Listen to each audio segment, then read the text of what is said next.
Hey, welcome everyone. I'm Twwk, and I'm super excited for our video today. Last time I spoke with Caitlin Glass and Sean Gann, the ADR directors for the Funimation series Appare-Ranman, and today I have three wonderfully talented voice actors from that series joining me. So let me introduce them. We have Lee George, the voice of Appare. We have Ivan Jasso, the voice of Kosame, and Emi Lo, who voices Hototo. Welcome, guys. What's up? What's up? Hello, thanks for having us. Thank you. Thank you for joining me. So Appare-Ranman right now is about halfway through its run of dubbed episodes. We're into the race now. And for those of you who don't know out in the audience, it's about it's about a lot of people, but primarily two young Japanese men, Appare and Kosame, who become stranded in the United States. And of course, they enter a transcontinental race because that's what you do when you're stranded here. But they have very different reasons for doing it. So I actually want to get started there and go to you, Lee. Can you tell me a little bit about the lead character in this show? For sure. Appare is a genius in many regards. You know, he can tell you where you are and how far you need to go to somewhere and at what speed just by looking at the constellations. He, at the age of 19, has built his own miniature steamboat in Japan. But he's not the most socially savvy person, you know, and that seems to be where he's slightly lacking, you know, where everyone seems to be going through their own interpersonal struggles. You know, Kosame's trying to get back home to his family, and Hototo is looking for answers regarding his family. Appare is just looking for a chance to get back to work and, you know, focusing on his machine. So I think that's what makes him a very interesting character for me to voice. He's very focused, I'll say. But fortunately, through all these vibrant and lively characters, he gets a chance to see what makes people interesting, which I think is part of his growth as a character.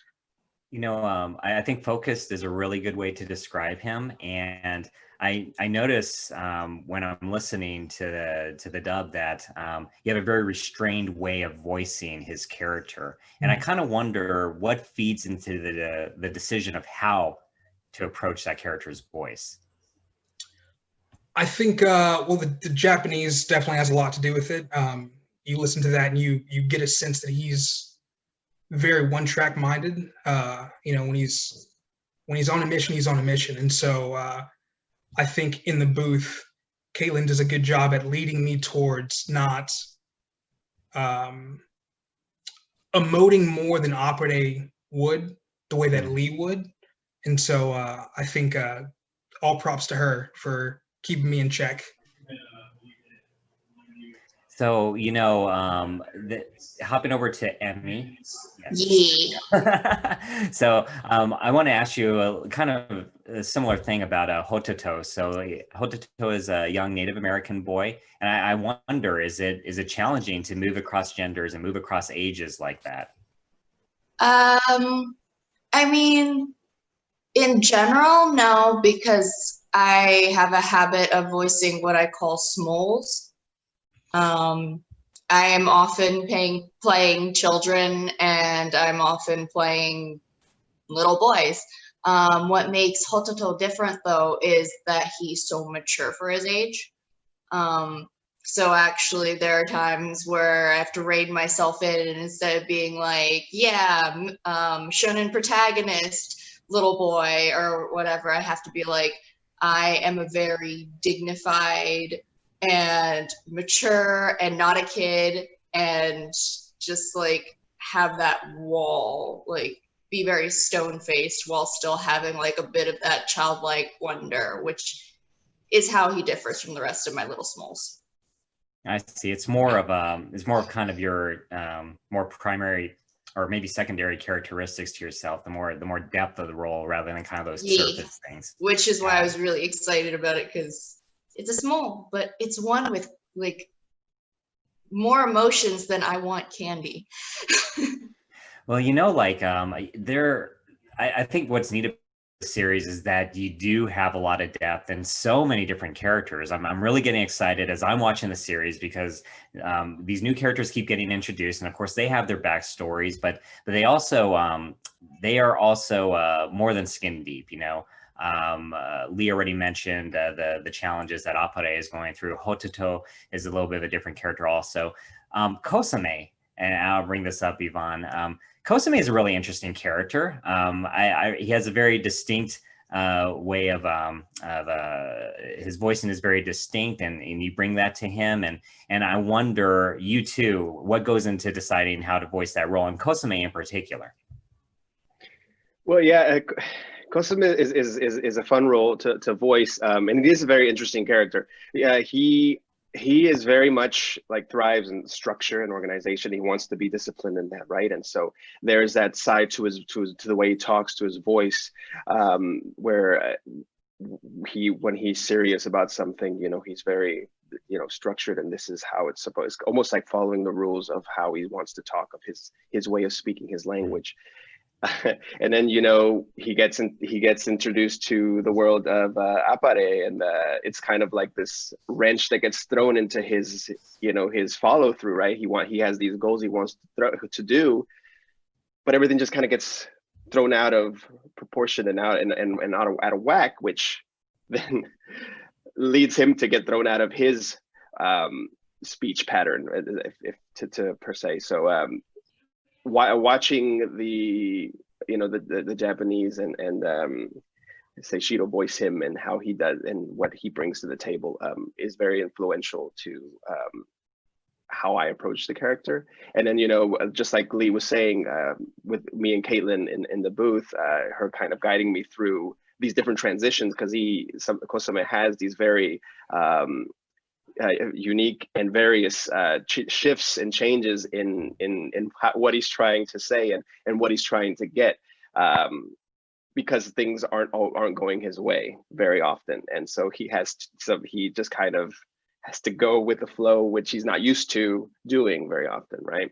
And so voicing Kosame has been really fun for me, because a lot of the characters that I voiced in the past have been more serious, dry-witted, you know, kind of calm-toned, which Kosame has some of that.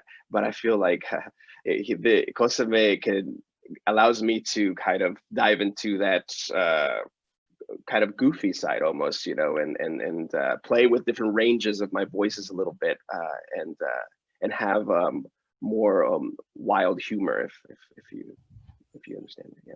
You know, so much so that I think that's kind of a distinct part of the character now. I remember him, especially in the early episodes, with that more measured tone, but the more time he spends with Appare and Hototo too, it's this up and down, you know, and then this kind of goofy voicing. So yeah, that must be a really fun character. And I think, you know, as I was considering, part of what makes this series so special is the dynamics between these three characters that you play. And they're all so different. I mean, very surface level, you see that they all look very different from one another, but then the personalities, as we talk about, their way of voicing. I mean, you have Hototo, who's the young boy who is a mature young boy. And then you have Kosame, who sees himself as mature and is just kind of thrown, you know, the whole situation, every little single thing throws them off. And then, as Lee mentioned, Appare is so singly focused on what he needs to get done. But he's interacting with all these people that are stretching him and helping him grow in ways that he probably has not even thought were necessary or important. And I think that we're looking at those things, but I'm also kind of thinking about that diversity in the characters. We've got all sorts of different ethnicities and nationalities, and it's just perfectly set up where you have this race where it would make sense that you would bring in people from all over the world to participate in it. They're bringing their own cultures in. But as I look at you three, I see a diverse group of actors before me as well. And I kind of wonder, is it meaningful to take part in a series that has this kind of representation? For sure. To me, I think it means a lot to be able to voice a lead role in a show, an anime show, and just to have this the variety of representation. I think is really important, especially for the fans, I would say. I think that there's such a wide range of fan base from all over the world, and even if you limit it even just to the US, you know, there's people from all walks of life, and to be able to know that these characters that you are watching, that you are enjoying and that relating to, that there's like that they are someone that looks like you or sounds like you, or has has similar experiences, is behind that voice, that there's a deeper connection there, right? That wasn't always there in the past. And like me growing up, for example, I'm Mexican American, Latinos, there wasn't so much representation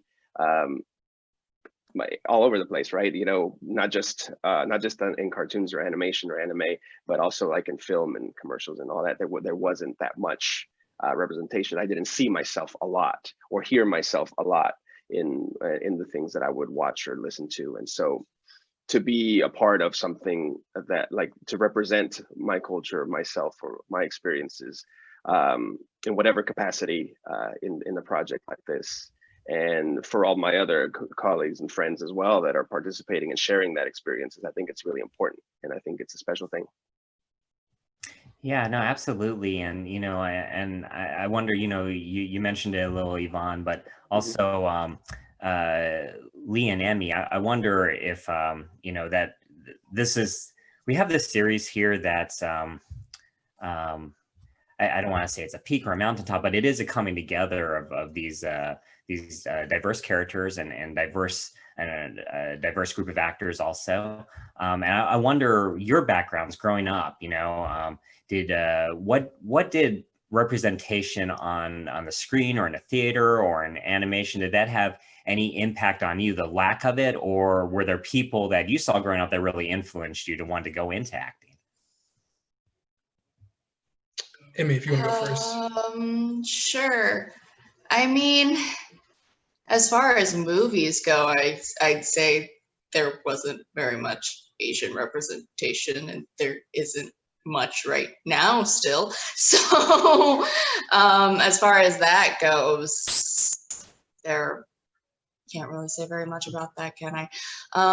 But like, I mean, I always grew up watching anime, so I guess there was always a lot of that, and I guess that's why I wanted to go into voiceover for acting in particular, because I remember actually when I was younger and the Harry Potter movies were coming out, and that was when the casting process for Cho Chang was going on, and I told my parents, I was like, I really, really want to audition for her, because like, one, I love acting, and two, Asian character.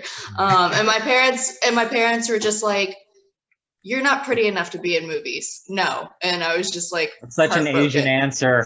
I was so heartbroken. I was just like, okay. So that kind of squashed some dreams right there. And so from then on, I just kind of went on to do Asian things. Mm-hmm. What do I even say with that? But yeah, that was my experience with representation when I was younger. But you found your way here regardless. Yeah. Lee, did you want to add something? It makes me think of growing up and watching Dragon Ball Z. Uh-huh. My closest friend was a white kid, and we'd watch the show together. This is before the new series and the pink and blue hair, when he would just turn blonde and blue eyes, and that was the big power up. And my friend would think, wow, it would be incredible to be Super Saiyan. And I would think, I would kill just to have blonde hair and blue eyes.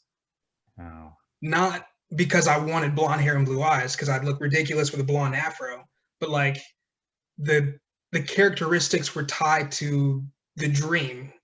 They were tied to wanting to be that thing. And so I think it's the same with voice acting in a way, where you have such a diverse group of people who take in anime.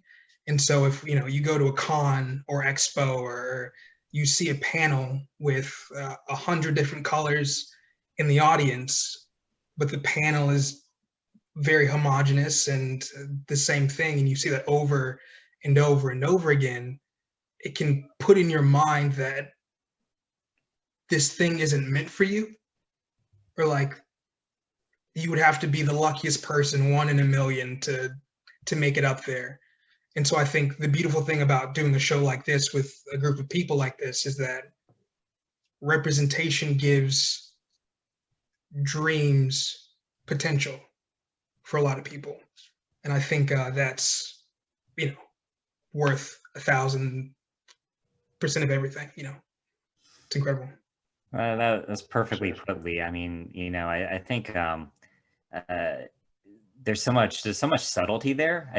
I think like a lot of folks probably think about representation in very for lack of better words, black and white ways, and but the importance of having, you know, people that look like you on the screen or in animation. I mean, it just can't be. We can't overstate that. And you know, I mean, you were talking about how there's so few Asian actors, you know, on the screen, for instance. I remember going with my friends to go watch Rush Hour, and it was like the event of the year for us, you know. And of course, Yeah. Jackie Chan is martial arts, and you know, just the typical stuff. But we were just like, we thought it was the greatest movie of all time, you know. And but, like Shanghai Noon, right, Shanghai right. Nights. Oh, we broke it through. There's one of us, you know. So, and not American even, but still, you know, we're there, you know. So, you know, I definitely get it. I think that's so important. And Caitlin brought up this idea too when I talked to her last time. About the idea of the fans, right? You know, that you go to a convention and there are all sorts of different, you have different genders, different colors, different heights, weights. You know, it's not the world of anime necessarily, and it's not the world we see on TV. So it's really awesome that you all are able to participate in a script like this that you know dives into these different areas, and I think that's awesome, and it's really great that I hope what I'm seeing, and I'm glad to see, is that, you know, there's more representation in voice acting as well. So that's very cool. But talking about those fans, you know, I'll go to you first, Emi, because your Twitter account is so like otaku. And so you're obviously an anime fan. Like, I didn't have to know that you grew up watching anime to know that you're an anime fan, right? So I thought, I mean, I think it's really neat how you bring some of your other talents though into kind of your interests. Was it the opening or the closing to Appare-Ranman that you were singing? Oh yeah, the opening. That's pretty cool. And then you do some piano work. I mean, is it exciting to be a fan and also be in this industry? I mean, yeah. Like I said, I grew up with this stuff partly because I used to visit Taiwan a lot when I was younger, and that's just on TV, you know, that's just what you watch on TV. And when the parents are like, we don't want to deal with them right now, let's just turn on the TV and have them watch stuff. I watched Yu Yu Hakusho, and like my relatives would give me a bunch of stickers. I would be like 5 years old, and I'd have like a giant roll of stickers of like Yu Yu Hakusho stuff, and I'd throw them all over the place. And I still kept all the Kurama ones and still have all of them because I have good taste. But anyway, but like, so that means like whenever I started playing piano and all of that in my own time, because I have perfect pitch, I would just pick up a bunch of the music from like the video games that I played and the anime that I watched, because that's, apart from classical music, that's the stuff that I listen to. I'm like a very boring person. I didn't listen to pop music and stuff because my parents were like, you have to just practice and stuff like that. No parties. Don't go to any of this stuff. My boyfriend's constantly like singing lyrics to stuff, and I'm like, what?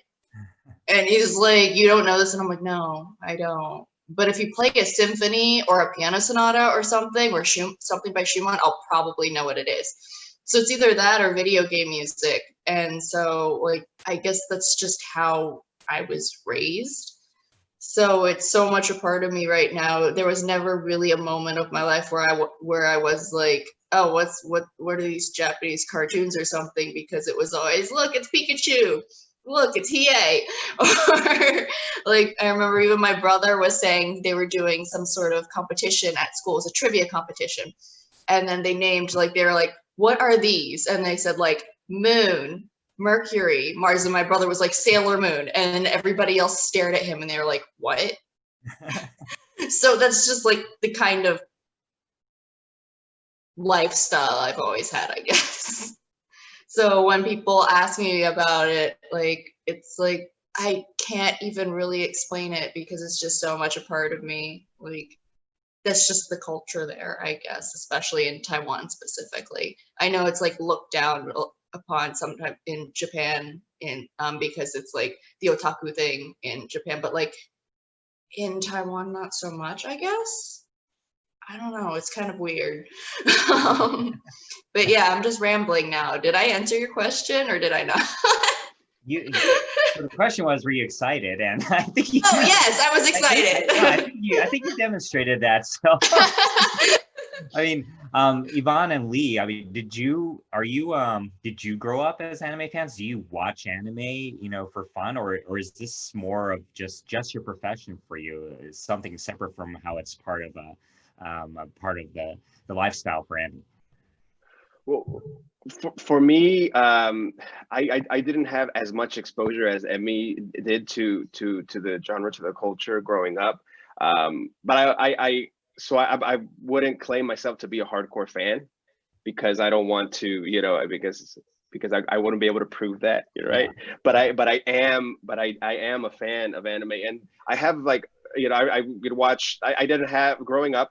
I remember going to my cousin's house, watching like Dragon Ball Z, and a little bit of Gundam or Cowboy Bebop, right? And I didn't have access to those channels watching that growing up. So, you know, but that added more of the level of excitement to be able to watch some of that, and so that really left a feeling of like, awesome, that's awesome. I want to see more of that, right?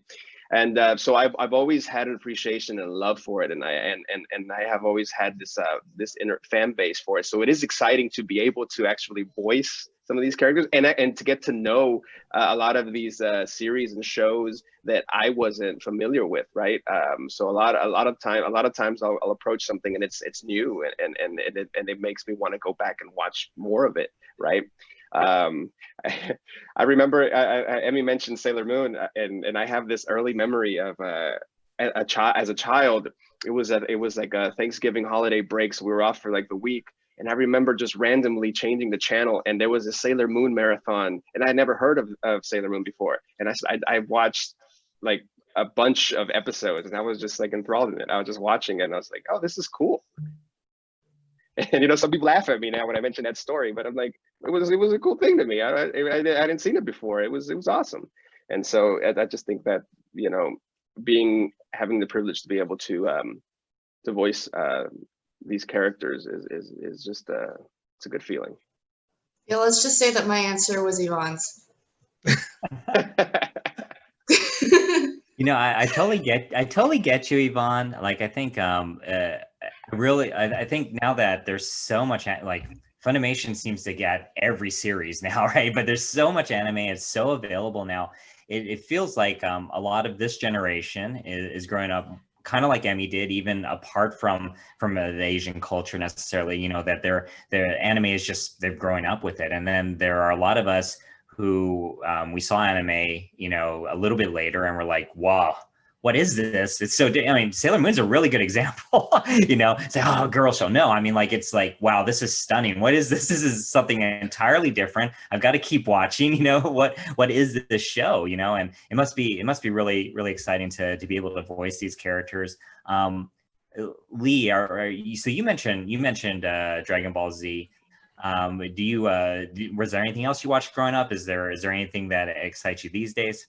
I mean, anything that came on Cartoon Network, I was totally on. You know, Inuyasha, Case Closed, anything that came on like Adult Swim, I would stay up late for. Mm-hmm. Absolutely. I don't. It's crazy because, you know, when I was a kid, when we were kids, at least where I'm from, anime wasn't cool, and so it was kind of that thing that you would like watch on your own time, and then, you know, that was just your inner life. Mm-hmm. But now, you know, I fortunate to teach kids theater, and I'll mention having to skip a class because I have to go record, and they're like, what are you recording? And they get so excited, and they're so like enthralled in anime is such a like a part of this young generation's culture that I think it's really cool. Because you know, my childhood nerd that never got to be expressed is like, oh yeah, I did a Walla for One Piece the other day. You know, no big deal. You know. Very cool. And you know, you brought up theater, and one thing that's interested me about the voice acting field is to, you know, I don't know why I thought this, but I just assumed, well, voice actors, all they do is voice acting. That's their 40-hour-a-week job, and you know, it's consistent, and then that's all they do. But I've come to understand that y'all are actors, so you are doing a lot of different things sometimes, and different types of fields. What else do you do in acting besides voice acting, if there's anything else? Well, I mean, I think there are some voice actors who primarily do voice acting, whether it be in animation or commercial and whatnot. I dive myself into all the possibilities. So I've done a lot of theater work. So I've been a stage actor, done some film and some television. I do commercial work, and I also do voice work for commercial radio spots and things like that, or any other kind of audio projects. And so yeah, and just like Lee, I also have worked as a teaching artist, teaching children theater to children, after school programs, and other companies. So yeah, as an actor, you know, it's part of the hustle is trying to, you know, get whatever you can, right? Especially during this weird time that we've been going through. You know, everything's kind of changed. So, you know, trying to do whatever project you can is like the way of life, right?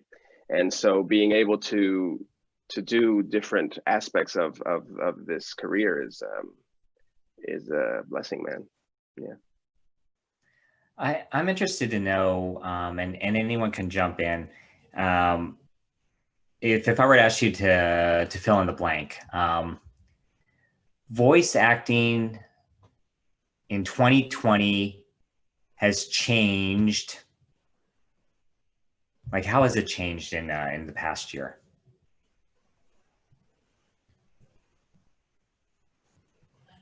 Has changed the amount of work available. Okay, is one answer, I think.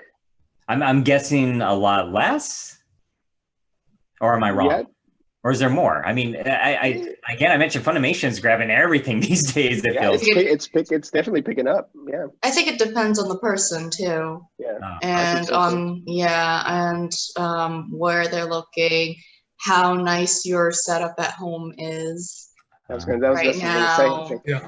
very big one. And also, you now have to, in some cases, learn how to have a bigger skill set. You have to be able to be your own engineer in some situations, or like on like a basic level. Yeah.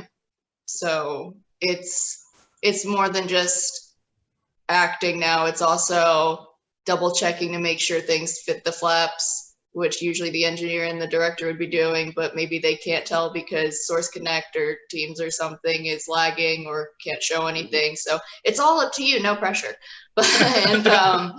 And yeah, and yeah, I guess that's a lot of it. And also with the whole your equipment thing, when you go into a studio, it doesn't matter how good your own equipment is, but sometimes I've gotten auditions that are like, we want you to have a Newman 103. And it's like, let me just pull my $1,300 microphone out of my closet and go. So it's like, there's a wall there because they are incredibly talented people that just can't afford that.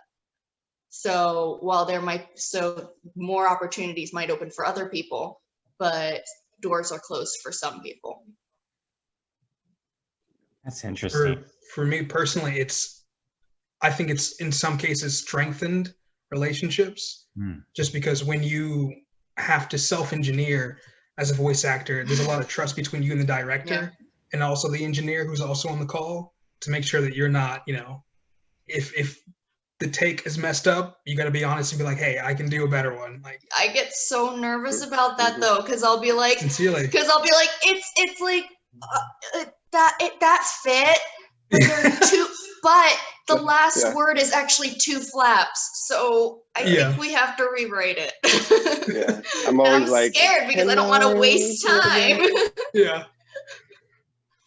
Yeah, having to develop a lot of trust with this social distancing in voice acting. That's so interesting. I mean, it sounds like whenever we come out of this, and maybe years from now, be looking back at 2020 as a year that just impacted you guys personally so much and in career, because it seems like it's giving you new skills.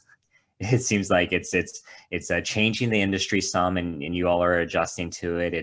It's building those relationships like Lee mentioned. So a very eventful year. And there are probably lots of other things to mention with that too, that have an impact on what you all do. But, I've really enjoyed talking with you all. We're coming to the end of our time, but I wanted to just quickly give you all an opportunity and say if there's anything else that y'all are working on these days that people can check out. I know we're not really getting out of the house very much, so maybe there isn't that stage play and that production that's going on. But if there's anything other than, of course, Appare-Ranman, let us know. Is there anything y'all want to let our audience know about? All right, so these folks need work. All right, that's what it looks like. All right, watch Appare-Ranman. I was gonna mention I've been able to. I had the privilege of doing a recurring role. Excuse me, I was going to say a different word. A recurring role on the show, a series called The Chosen, which already has one season out, and they've been starting to film a second season. Following all safeguards and everything, obviously, and so I will be reprising that same character on that show for the second season, and so the show is called The Chosen, and it is you can watch it on. It has its own app, so if you search The Chosen app, TV.tv/app, I believe you can get a link to an Android or iTunes app.